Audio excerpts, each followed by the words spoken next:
Hello viewers, welcome to my channel Zohra's lifestyle in Canada. আপনারা দেখেই বুঝতে পারছেন আমি একটা শপিং মলে আছি এবং আমি এখন যেহেতু বাংলাদেশে আছি আর কদিন পরেই ঈদ, রোজার ঈদ। আর ঈদ মানেই আনন্দ। আর ঈদের সাথে শপিং করা, ফাটাফাটিভাবে শপিং করা মানে বাংলাদেশের আমাদের মুসলিমদের মানে কি বলবো, দারুণ মজার মজার অভিজ্ঞতা। আর সময়টাকে উপভোগ করা, সেই সাথে নানা রকম পেইন নেয়া। পেইন কেন বলছি, কারণ বাংলাদেশে থাকতে একরকম, প্রবাসে আরেক রকম। যখন বিদেশে থাকি তখন মনে হয় ইসিরে আমি যদি এখন দেশে থাকতাম কত রকম মজা করতে পারতাম, কত কিছু করতাম, একদম মানে আনন্দ করতে করতে, এনজয় করতে করতে একদম জীবনটাকে ধন্য করে ফেলতাম। আর যখন বাংলাদেশে আসি তখন মনে হয় মাই গড, কেন আসলাম, দূরে থাকলেই তো ভালো হতো, এত পেইন, এত ঝামেলা, এত কিছু সরাসরি দেখতে হতো না অন্তত। কি আর করা, জীবন মানেই সমস্যা থাকবে, সেই সঙ্গে সমস্যাটাকে লুকিয়ে রেখে আপনাকে এনজয় করতে হবে। এনজয় করার বা অন্যকে সুখী করার বা নিজে সুখী আছি, ভালো আছি, আনন্দ করছি, সেটা বোঝানোর জন্যই হয়তো মানব জীবন। জানি না সবার কিনা, মেয়েদের ক্ষেত্রে এটা বেশি করতে হয়, কেউ মানুক বা না মানুক, বলুক বা না বলুক। ঈদ মানেই আর যারা বিবাহিত তাদের তো কি আর বলবো, বিয়ের পর নিজের আনন্দ বাদ দিয়ে দেখতে হয় শ্বশুর বাড়ি, বাপের বাড়ি, আশপাশের প্রতিবেশী, বন্ধু বান্ধব, কাছের মানুষজন সবাই ভালো আছে কিনা, তারা সুখে আছে কিনা, তাদের জন্য কিছু করা। যাক, আসলে কি আর বলবো, ঈদ এখানে আছি এবার তো কাছের মানুষজনদেরকে আসলে উপহার দিতেই হবে, নিজে কিছু কেনাকাটা করি বা না করি। কারণ আমার দিকে বা আপনার দিকে তাকানোর কারো হয়তো সময় নেই, কিন্তু আপনি কিছু করছেন কিনা সেটা মেইন বিষয়। আপনি কাউকে উপহার কিনে দিচ্ছেন কিনা, সব রকম ফর্মালিটিস মেনটেন করছেন কিনা, সেটা মানুষ একদম পুঙ্খানুপুঙ্খভাবে দেখবে। হ্যাঁ, এবং আপনাকে সেটার জন্য কৈফিয়ত দিতে হবে, আপনাকে হুমকি দিবে, ধমকি দিবে যে কেন এটা করা হলো না। কিন্তু নিজে কি করেছে, নিজে কি দিয়েছে, সেটা কিন্তু দেখার বিষয় না। সো গাইজ, আমি খুব ভালোবাসা দেখিয়ে ঈদি উপহার কিনেছিলাম, কিন্তু সেটা সাইজে হয়নি। সেজন্য আমাকে ঢাকার এমন কোনো ব্রাঞ্চ নেই যে খুঁজিনি, খুঁজে খুঁজে শেষ পর্যন্ত আমি সাকসেস হয়েছি, কিন্তু আমার জীবন একেবারে তেজপাতা হয়ে গিয়েছে।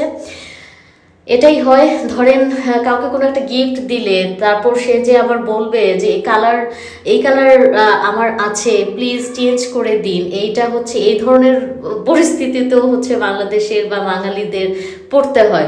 কিভাবে এটা আসলে হয় বা মানুষ বলতে পারে, আই ডোন্ট নো। এই পুরো ঢাকার এই ব্র্যান্ডের প্রত্যেকটা ব্রাঞ্চ ঘুরতে ঘুরতে ঘুরতে ঘুরতে শেষমেশ সাকসেস হয়েছি ঠিকই, কিন্তু আমার এমন হাঁটতে হাঁটতে ব্যাক পেন শুরু হয়ে গিয়েছে। শেষমেশ আমি রাতে এসে যখন হট ব্যাগ পিছনে দেই, ভাগ্যটা এত খারাপ, ওই হট ব্যাগ পিছনে ব্যাকে লেগে পুরো আমার পিঠ পুড়ে গিয়েছে। সো প্লিজ সবাই সতর্ক থাকবেন। আমার এমন অবস্থা, পুরো পিঠ পুড়ে একদম অবস্থা খারাপ। কিসের ঈদ, কিসের কি, মানুষকে সুখী করতে গিয়ে নিজের জীবনই এখন তামা তামা। তারপরে মানুষ সুখী হবে না, খুশি হবে না, এটাই স্বাভাবিক এবং এটাই আমাকে মেনে নিতে হবে। এবং কেন মেনে নিচ্ছি না বা কেন মেনে নিব না, সেটার জন্য কিন্তু আমাকে কৈফিয়ত দিতে হবে। আমাকে কেন, সবাইকে, বাঙালি সব নারীদের। সো দেখতে পাচ্ছেন একের পর এক ব্রাঞ্চ চেঞ্জ করছি আমি। বেশ কয়েকদিন বের হয়েছি মানুষকে খুশি করার জন্যে। নিজে এখন পর্যন্ত কিচ্ছু কিনিনি, কি আর বলবো, জীবন একেবারে তামা তামা। বিদেশে থাকতে মনে হয় বাংলাদেশে থাকলে কত না সুখী, কত না আনন্দে দিন কাটাতাম। কিন্তু মা বেঁচে থাকলে হয়তো সেই পেনটা আসলে নিতে হতো না। আম্মুই আমাকে সব কিছু থেকে উদ্ধার করতেন। যত রকম বিপদ আপদ, যত রকম হুমকি ধামকি সমস্যা আমার আম্মু থাকতে কখনো আমাকে ফেস করতে হয়নি। যা কি আর করে, এই যে শপিং টপিং করে এখন স্টার কাবাবে ইফতার ইফতারি বলা যায়, ইফতার করে নিলাম, যে যদিও ইফতার আরও কি ঘন্টা দুই আগেই হচ্ছে শেষ হয়ে গিয়েছে। মানে জীবনটা যে কি পেইন, তারপরও হচ্ছে চলতে হবে, মেনে নিতে হবে, খুশি রাখতে হবে সবাইকে। আর একটা বিষয় হচ্ছে খুবই ইম্পর্টেন্ট, আমি সবসময় ব্র্যান্ডের পোশাকই হচ্ছে প্রেফার করি, কারণ হচ্ছে এর সুবিধা অনেক। বাংলাদেশে অন্য কোনো শপিং মল থেকে আপনি যদি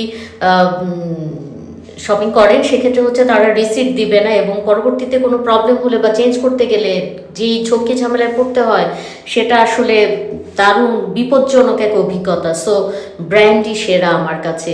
আমি যতটুকু পরবো ভালো কিছু পরবো, ভালো কিছু উপহার দিব। যাক, সেদিন শপিং করতে করতে দেখা হয়ে গেল হচ্ছে এক ব্রাঞ্চে সাবেক প্রধানমন্ত্রী বেগম খালেদা জিয়ার ছোট ছেলে প্রয়াত আরাফাত রহমান কোকোর স্ত্রী সৈয়দা শর্মিলা রহমানের সঙ্গে। ওনার সাথে কথা হলো বেশ। এরপর হচ্ছে আমি খেয়াল করলাম যে ওনারা মানে কত সুন্দর সাধারণ জীবনযাপনও করতে অভ্যস্ত, সময়ের সাথে অবস্থার প্রেক্ষিতে কত কিছু মানিয়ে চলেন, মানিয়ে চলতে হয়। যাক, সেসব কথা হয়তো হবে আরেকদিন।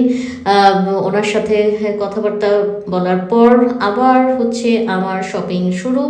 শপিং করতে করতে করতে করতে আমার অবস্থা খারাপ। নিজের জন্য তো কিছু কিনিনি এখন পর্যন্ত, জানি না কি কিনবো বা কি কেনা হবে, ঈদের কি হবে আমি এখনও জানি না। কারণ হচ্ছে অন্যকে খুশি করা, অন্যকে সুখী রাখাই হচ্ছে এখন আমার মূল লক্ষ্য উদ্দেশ্য হয়ে দাঁড়িয়েছে। শুধু আমার না, বাঙালি প্রত্যেকটা নারীর মনে হয় সেই একই অবস্থা।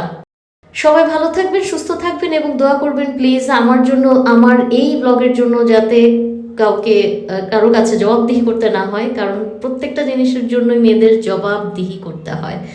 সবাই ভালো থাকবেন, সুস্থ থাকবেন এবং আমার জন্য দোয়া করবেন অবশ্যই, এবং সবার ঈদ ভালো কাটুক, সুন্দর কাটুক। দেখা হবে নেক্সট কোনো ব্লগে।